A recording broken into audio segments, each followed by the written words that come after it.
you, John. And thank you, Elon. Good night, Elon. Hi. Hi. Exactly. Thank you.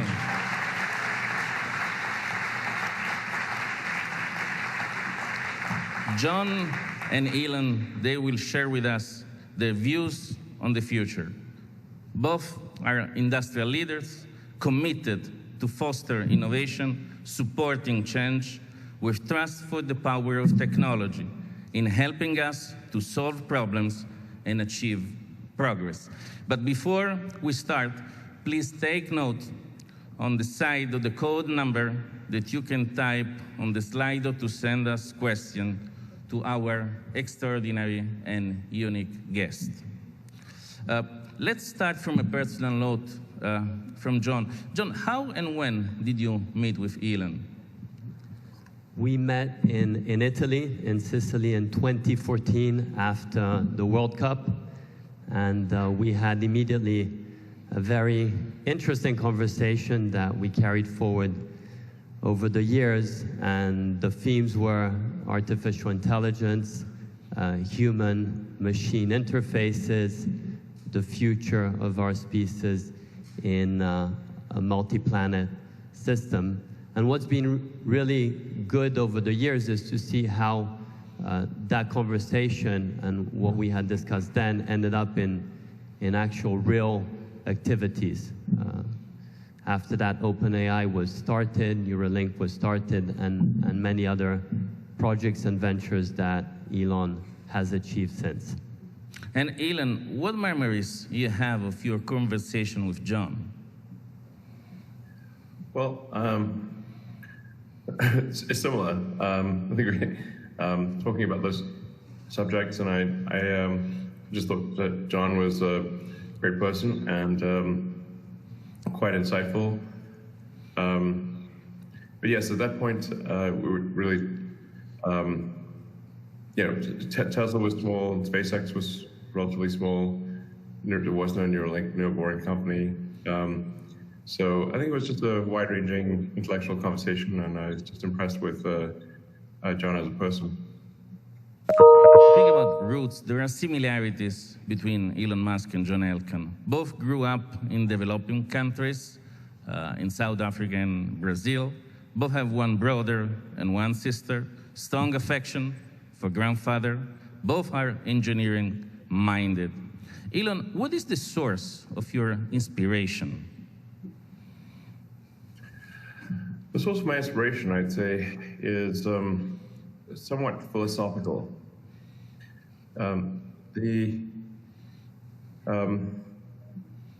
So I think that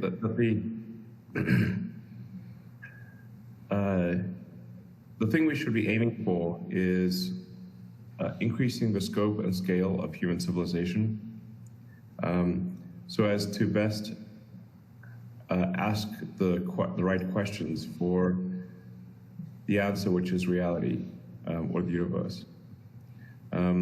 And so if you accept that premise, then we should work to ensure the long-term survival and prosperity of humanity, of consciousness, and we should seek to extend that consciousness beyond Earth to other planets, eventually other star systems. That is the nature of my philosophy. John, what does it mean to grow up in changing places, cultures, languages? How that contributed to shape your character? Well, it definitely broadens one's scope in terms of the possibility of being exposed to different cultures, different countries, different people. And as I reflect on the luck of my upbringing in multiple countries, what really stays with me is that we generally tend to compare one place to another, what is better. And I think that that's a mistake. We really need to appreciate what's different. And there's no doubt by complementing diversity, we end up getting to better outcomes.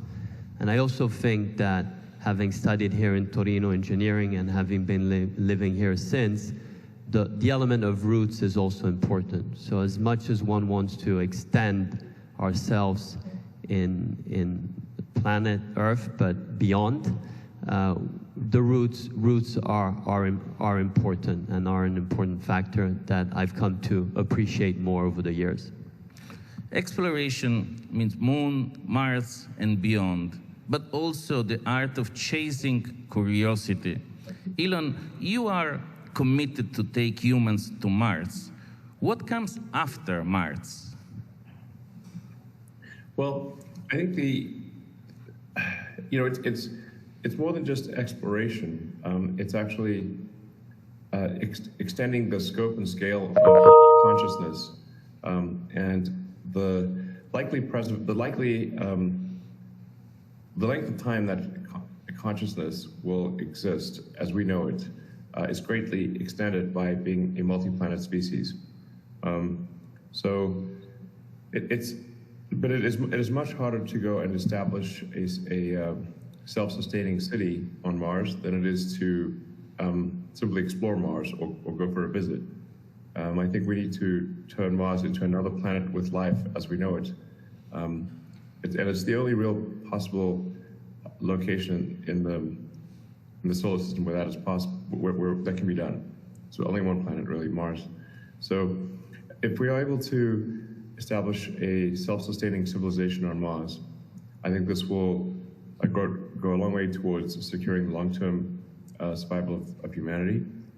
And as I said, it would increase the scope and scale of consciousness and would drive the development of new technologies that would ultimately enable us to go further, certainly further in the solar system, but ultimately to go to other star systems and just go out there and find out what's going on, you know?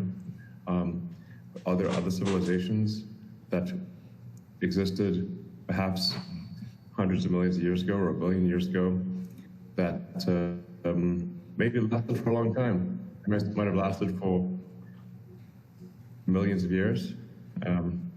Whereas if you look at human civilization, it's only been around for about 5,000 years if you consider civilization to have begun from when the first writing existed.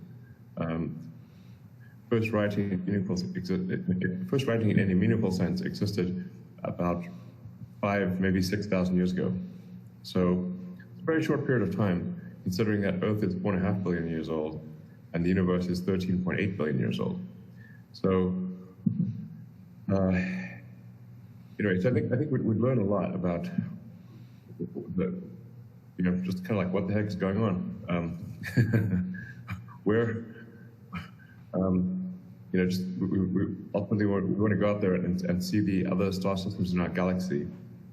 I'm not sure we will ever get beyond our galaxy, but we can at least see what's happening in the great many stars that are in our galaxy. Maybe we'll meet some alien life that we can talk to. That would be interesting. We're gonna see. Thank you, Elon. John, what is your long-term ambition? I think just if we're able, the real threshold to be able to get to other places is transportation. So if one could actually invent teleportation, that would allow us to travel much easier and be able to explore definitely our solar system and potentially meet with other inhabitants, as Elon was mentioning. So definitely if teleportation was something we could invent, that would be a great progress. Yeah, that'd be cool. Looking forward to it.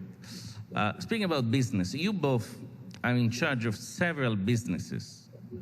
Elon, we speak about Tesla, SpaceX, Neuralink, Starlink, and others.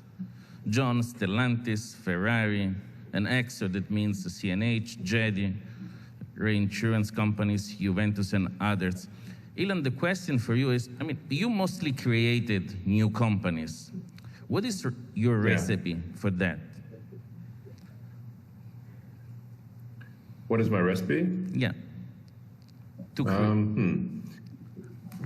Well, I think it's quite difficult to create a new company and have it be successful. And generally, I do not recommend creating new companies unless you feel very compelled to do so.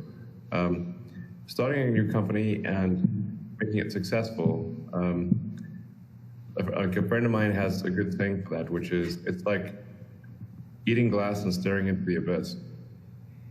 So if that sounds like something you want to do, then start a company.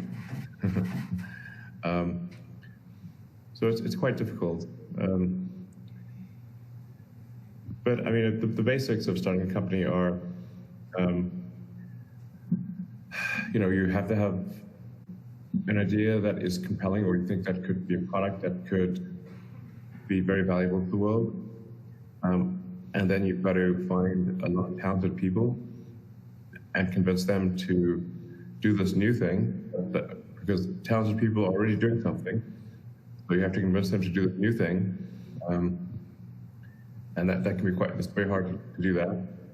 And then you have to build the company up. And a company goes through a life cycle, like just a sort of like a human or like any animal. It starts off very simple, like one cell, then you get a few more cells, and then you get some organ differentiation, you start growing arms and legs, and they become like a baby, and then a toddler, a child and teenager, adults.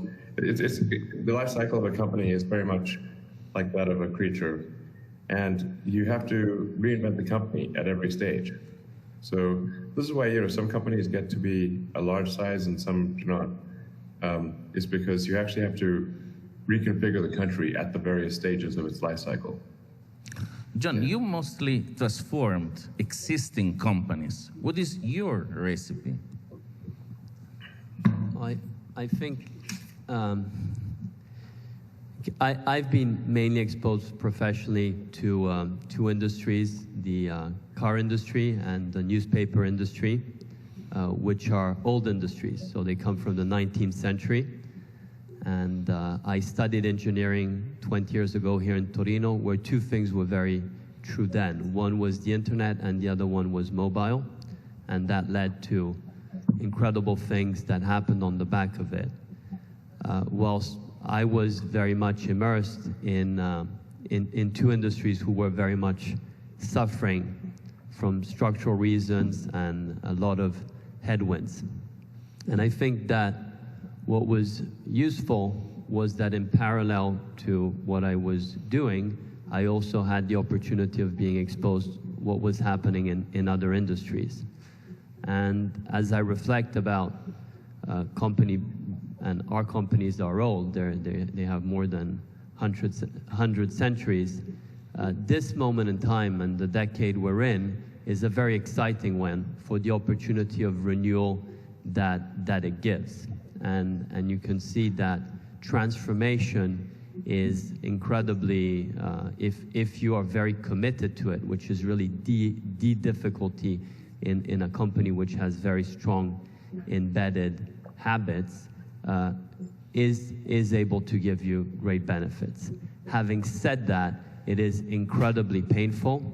So I'm also happy that we're not only trying to transform 19th century companies and 21st century companies, but also since 2017 with Exor Seeds, participating in new companies and trying to build 21st century companies.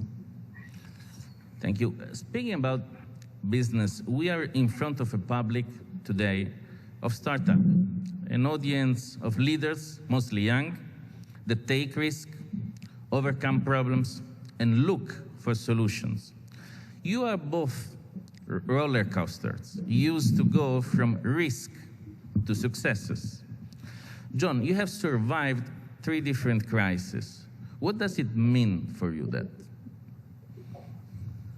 Well, to some extent, more than only 3. And I think that being an entrepreneur and taking an active role in engaging in an enterprise has has risk in it, which is why it's very hard, as Elon was mentioning before. On the other hand, I think that it's very important to be aware that you are on a roller coaster, and one of the mistakes that one should not do is when you're on the low, be depressed, or when you're on the high, be overexcited. And if you're able to balance that and stay very true to what you're doing and what you're doing with the organization, that's extremely important. I also believe that having been very close to very complicated situation, and when you really see an organization that could end its life because you don't have resources to continue, or for other troubles, but generally they end up being financial difficulties. It is very important to have very strong conviction and find all kind of resourcefulness to go along. And that's something I've experimented many times, and I recall very well being with Elon in 2019, which was definitely a tough year for him. And you were very calm, and I think that's important, to be very, very steady.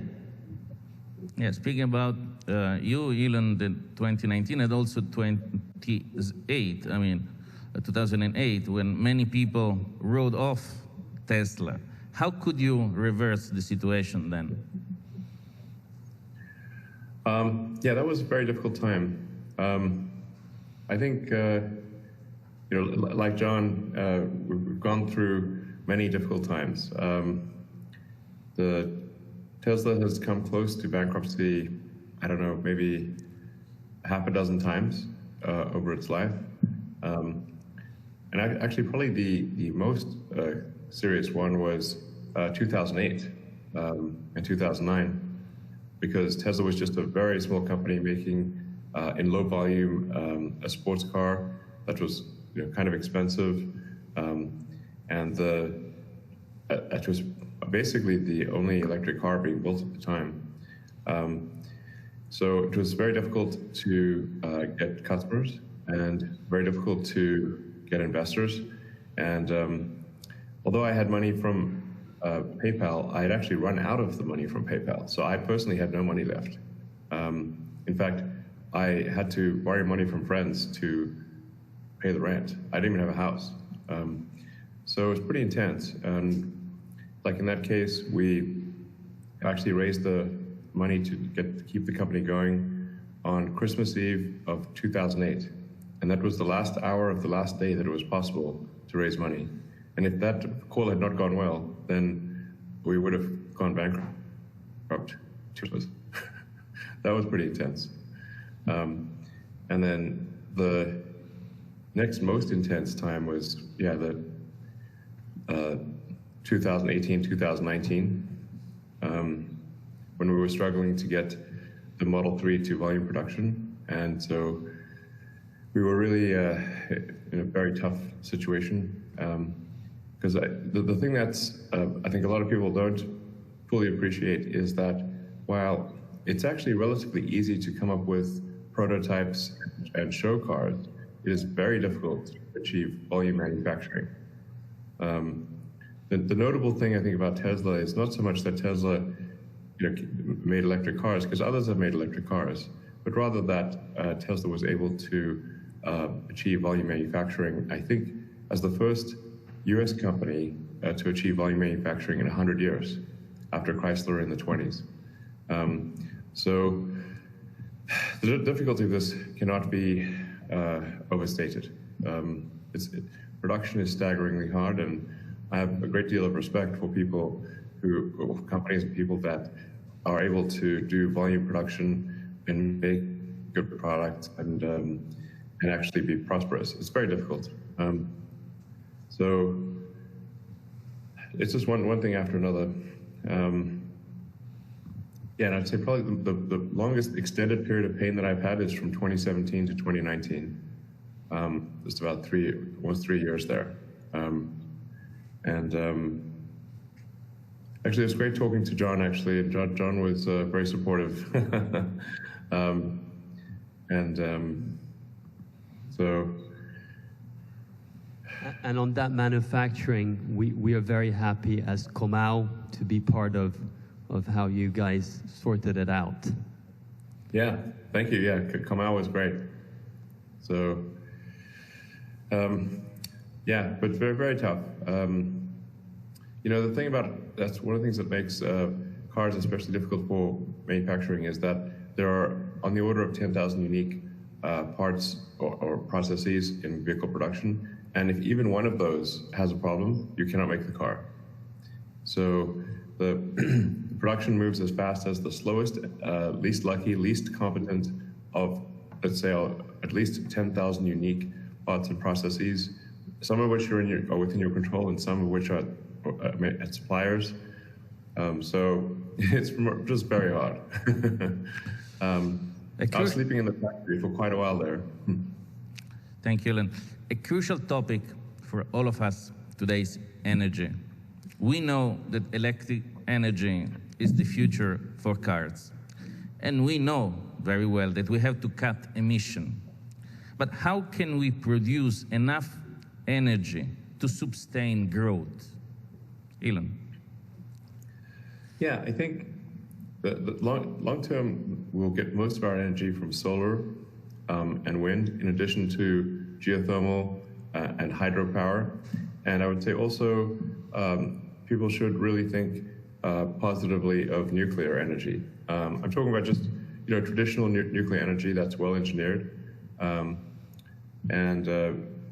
think these days recently I've been surprised by a movement away from nuclear energy, but I think actually the reality is it is actually quite safe, and we should have more nuclear energy, or at least not shut down the nuclear power plants that we already have. My considered opinion is that they do not present a danger. But there's a strong movement to get rid of nuclear power plants, which I think is not good, especially if they are to be replaced with coal power plants. I think the evidence is very clear that there's much more of a health risk from coal power plants than there is from nuclear. And John, how to face the challenge of the need for more energy today? Well, I think that energy is important for us to be able to continue and develop as we have. And we have two important issues to tackle. One is price, and we're seeing how energy prices are just going up in gas, coal, uranium, everything is going up. And the second one is how do we make sure that we are able to produce energy with no emission. And so on one hand, there can be mechanisms of carbon capturing, but more importantly, how can we produce energy without having to emit CO2? And no doubt, I agree with Elon that nuclear is a solution that exists. It's one that we know. It's one that is secure, and one that we should absolutely develop strongly. And if you think about why uranium prices are going up, which means that there is nuclearization in the world, it's because countries like China and India are actually nuclearizing. And that is a very strong indication of also what we should do, as in parallel, we do work very strongly on renewable, and I think that ultimately the sun, which is the biggest source of energy, is going to be the long-term solution. Do you agree on that, Elon? Yeah, I think very much so. Solar energy is often underestimated, but the Earth would be just a cold, dark ice ball at 3 degrees above absolute zero if it was not for the sun. And the sun also powers almost the entire ecosystem. From the sun powers the plants and the plankton, and then from there the whole ecosystem above plants and plankton.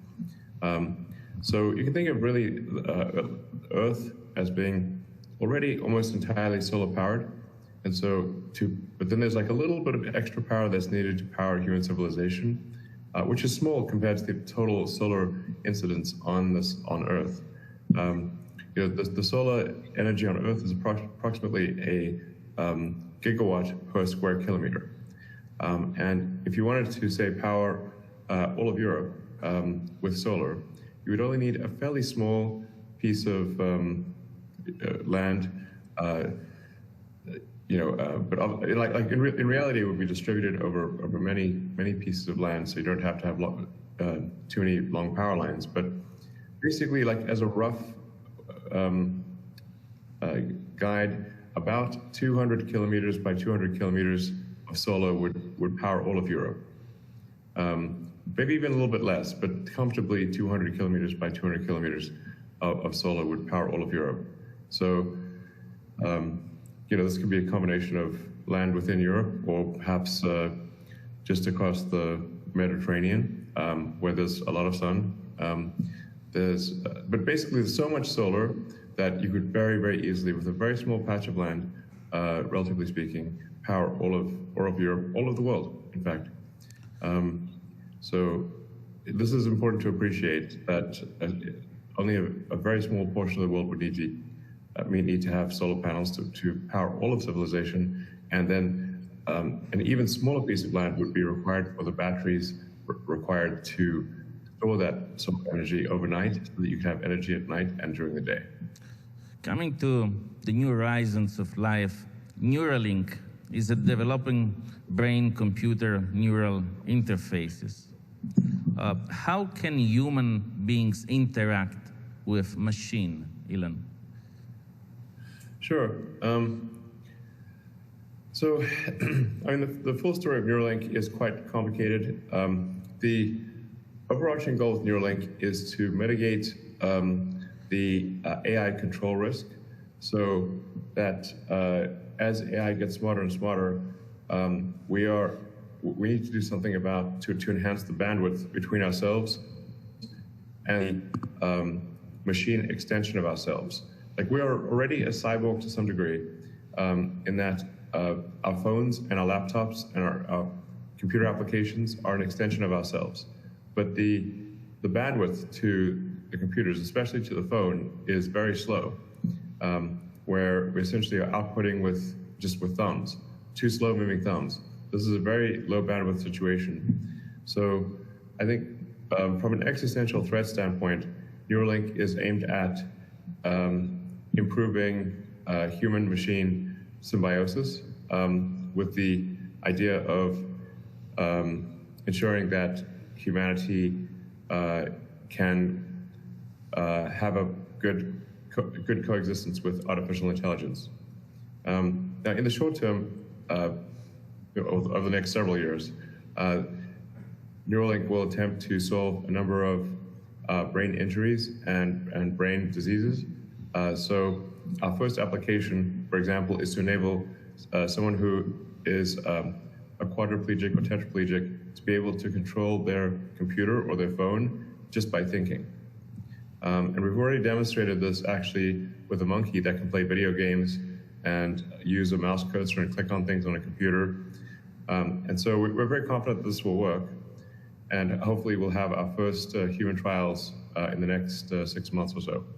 It's a fascinating scenario. John, how do you see the cyborg world?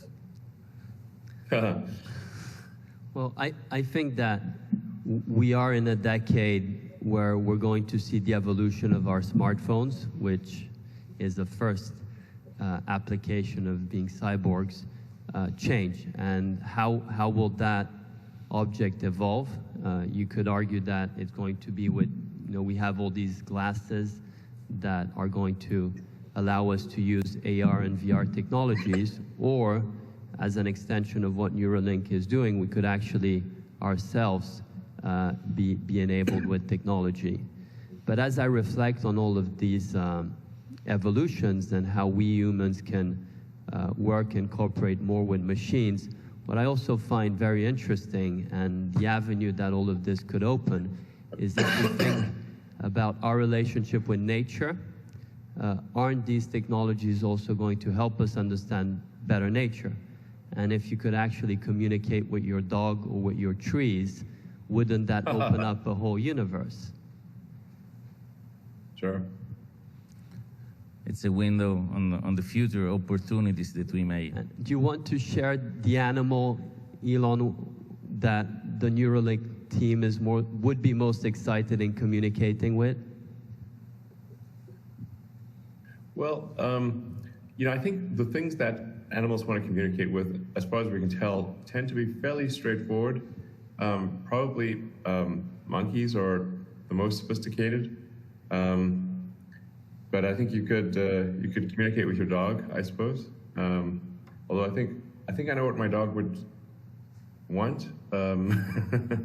It only wants like about 4 different things. It's like food, water, go outside, and be petted. But maybe there's more to it than that. Maybe he has a secret life of dogs that we just don't know that exists. We may discover it very soon. Yeah. This conference was made to inspire and empower anyone who believes in a future where technology and innovation expand human possibilities. You both are fathers with strong relations with your kids. What future do you see for them, John? Well, I'm very optimistic about the future, and I think that our species has been able to overcome difficulties as they come, and the last example of it is what we all have been living through this pandemic. And it's extraordinary to see the resourcefulness and how we've come together to mitigate the risks and finding practical solutions to be able to solve problems and advance.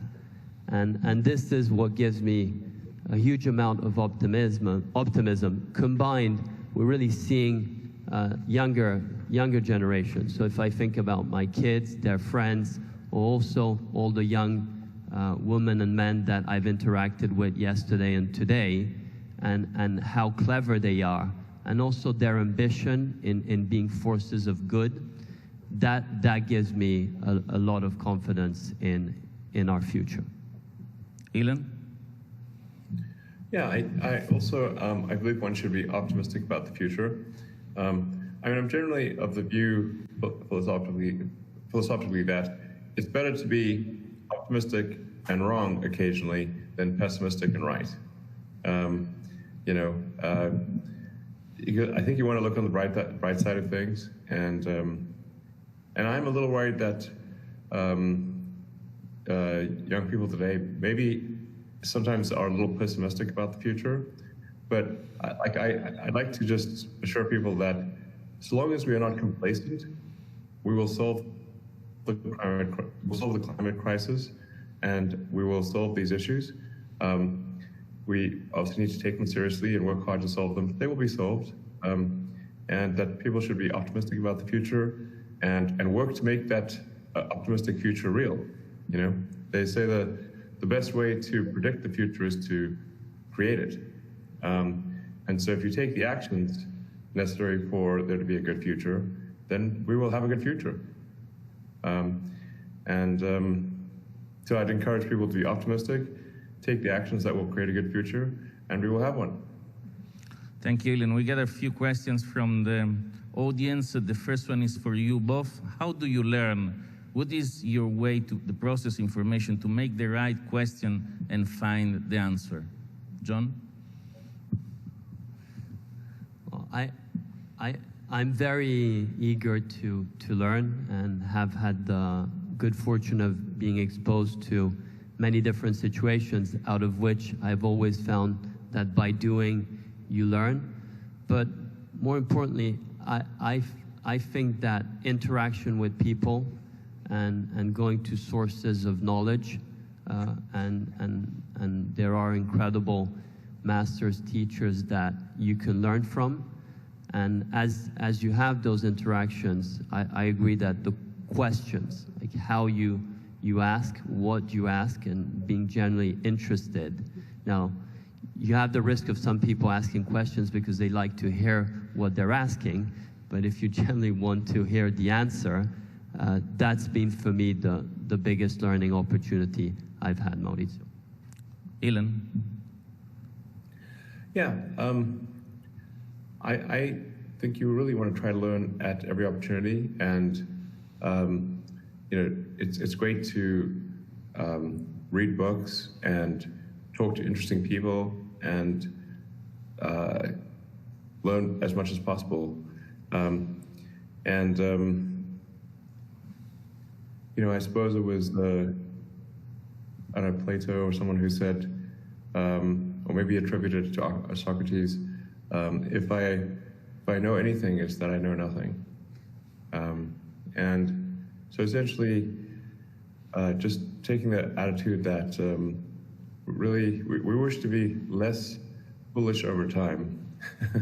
But I think it's actually, if you accept the premise that you're a fool, then, which we are all a fool to some degree, then I think that, and you wish to be less foolish, then I think that's a good approach, and this avoids, that maximizes your feedback loop and your ability to learn. As soon as you start thinking you know too much, and people can't teach you things, that's when you start getting very dumb. I always try to learn new things and being able to talk to interesting people, and you can often learn more by the questions that are asked than the answers that are given. A question for Elon Musk. Suppose to be 20 years old right now, where would you start your path from? I mean, if I was literally if I was just a 20-year-old right now in 2021, if I was 21 in 2021, from where would you start?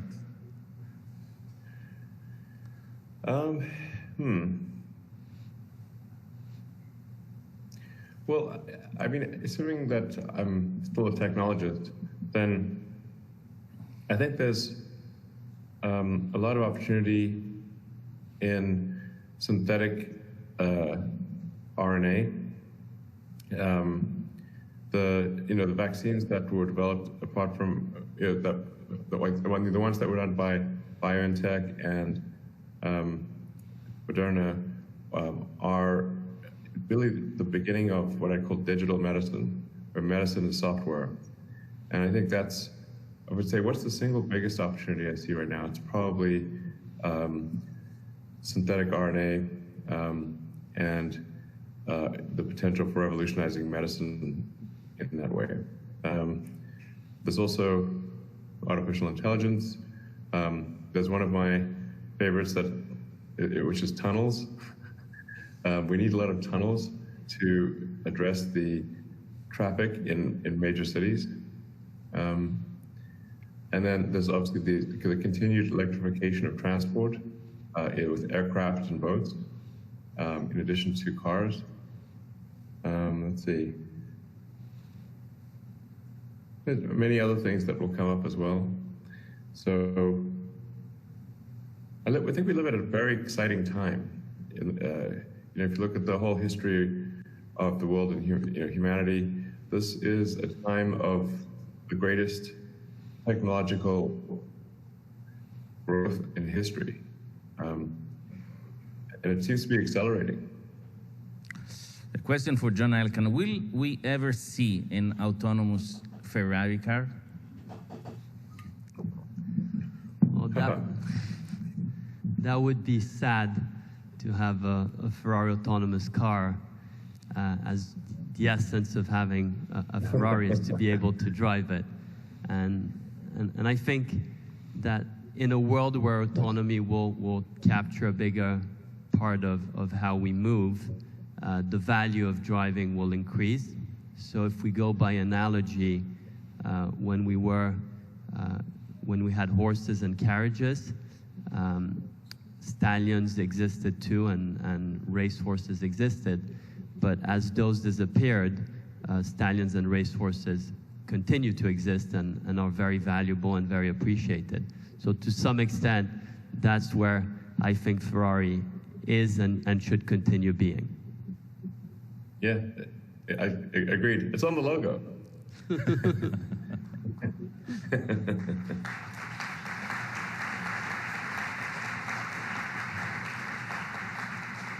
We have time for just two short final questions. Elon Musk, it has been reported that you consider yourself not a CEO, but an engineer for the ability of problem solving. How do you find these skills in your candidates, people that want to work with you?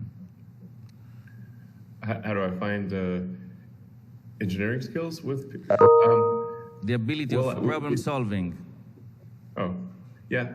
Generally, my interview generally consists of just asking people to tell me the story of their career, and in particular, to go into depth on some of the toughest problems that they've solved and how they solved them. And then that gives me pretty good insight into what they can do. And then I'll generally ask them, detailed questions about some problem that they solved technologically. And that will tell me if they were really responsible or not. Because whoever was actually responsible for solving the problem, they remember it very well. It's like seared into their brain. That's I think a good sort of filter for, okay, who really deserves credit for a problem and who does not, if they can answer the small detailed questions. Yeah. Then we have a very crucial question, by the way, about semiconductors, the crisis of semiconductor production. Is a short-term or a long-term standing? Short-term, I think. Yes, short-term. There's a lot of chip fabrication plants that are being built, and I think we will have good capacity for providing chips by next year, I think. I certainly hope so, but it appears that way. And finally, Elon, do you want to tell something else about your relation with Italy, and if you will invest in Italy as one of the members of the public asked us? Sure. Well, I think I love Italy. It's great. In fact, I asked Mauro, who is head of the heat shield technology at SpaceX, to join, and he's from Italy. So Mauro, if you could join. Please introduce yourself. Hi. I'm ready to come address in Italian, Buonanotte. Yeah. Good morning. Sorry. But you can speak in Italian, though. Buongiorno. Buongiorno. So, Mauro, actually, you came from a small village, right? Yeah, I came from a small village in the north of Piemonte, in Valdossola, Valformazza.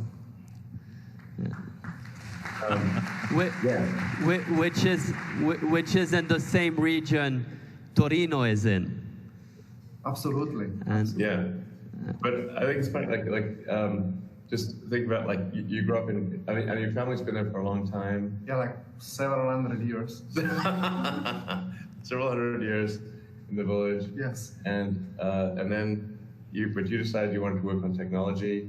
Yeah, and just decide to explore opportunities. So went to University in Milan, then went to Caltech in California, and then I stayed at NASA, and then I realized the rate of learning was a little slow.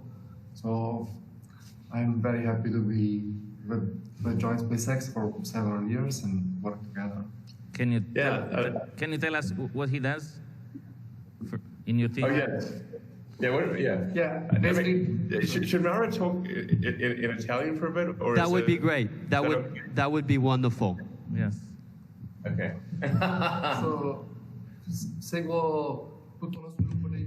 So I'm responsible for the development of vehicles.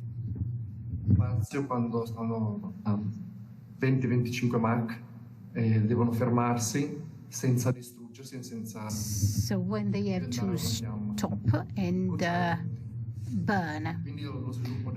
And so I develop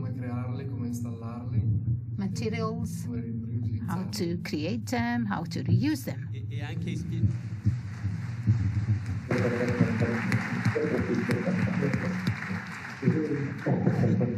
È anche ispirato dalla ceramica, no? And also you have the true inspiration from ceramics, is that right? Yes, we are making these tiles, hexagonal black tiles that you probably have seen on Starship. And we learned how they make tiles in Imola, Sassuolo, Italy, also how they are painting the panels of Italian kitchens, and how you can reconvert facilities that were making condensed milk to recover acid that was used to purify the fibers, and how to use oil tanks to grind fibers that we bought in a body. So we put together many things and we've learned from many years of history.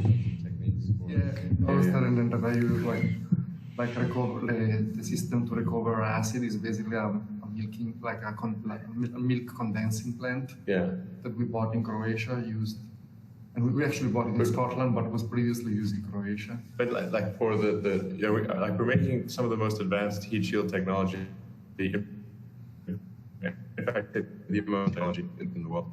But we're using a lot of techniques that are also developed for roofing tiles. Yeah. And a lot of those techniques were developed in Italy, actually. Yeah, absolutely. Learning from everybody you can learn from. There is great pride in the room here of knowing that part of Italy is also with SpaceX, and a lot of eagerness of being able to participate more and doing more to that end. Yep. Thank you. Very happy to be here.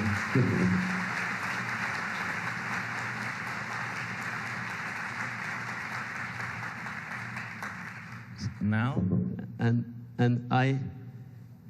I hope that you guys will come to Torino next year to be able to see how ideally we can do more.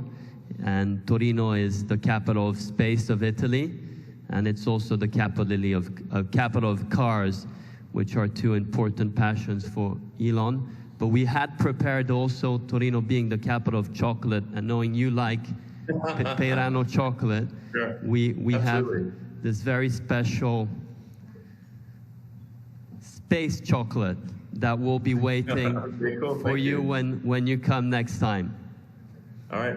I look forward to being there in person. Very good. Thank you, Elon. Grazie. Thank you, John Elkann. Thank you to your extraordinary Italian assistants, and thank you all for having been with us today. All right. Great. Thanks. Good to talk to you. Bye. Buonanotte. Buonanotte.